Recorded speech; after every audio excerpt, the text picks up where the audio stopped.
sebagai berikut. Pertama, dasar pelaksanaan Undang-Undang 23 tahun 2014 tentang pemerintah daerah. Yang kedua, Undang-Undang nomor 11 tahun 2019 tentang Sistem Nasional Ilmu Pengetahuan dan Teknologi. Yang ketiga, Peraturan Pemerintah nomor 38 tahun 2017 tentang inovasi daerah. Maksud dan tujuan.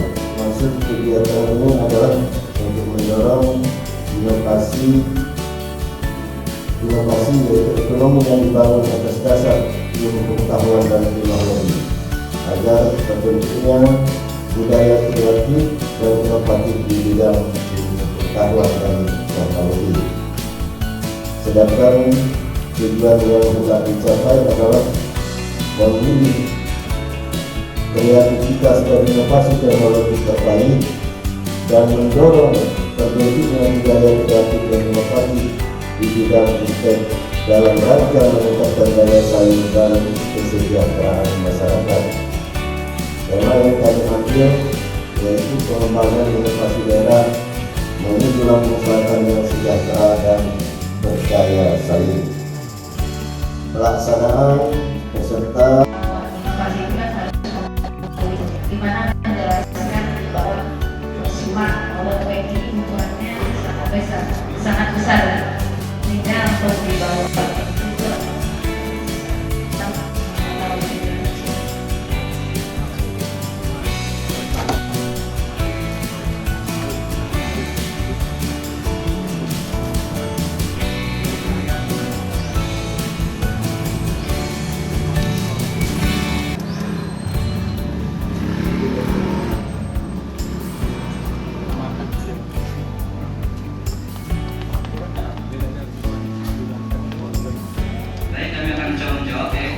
kami telah mencoba untuk baterai powerbank sendiri itu kurang lebih 8.800 mAh, yang mana pada HP pada umumnya sekarang itu kurang lebih 2.000 hingga 1.500 mAh, yang mana apabila powerbank ini dicas dari awal hingga dari 0% hingga 100% diletakkan di bawah sinar matahari itu memakan waktu kurang lebih 7 jam itu sampai penuh 100%. Dan apabila dicas ke HP dan apabila untuk penggunaan handphone itu kurang lebih cukup diletakkan di bawah sinar matahari kurang lebih 2-3 jam dari HP yang 0% hingga 100%. Jangan lupa subscribe ya.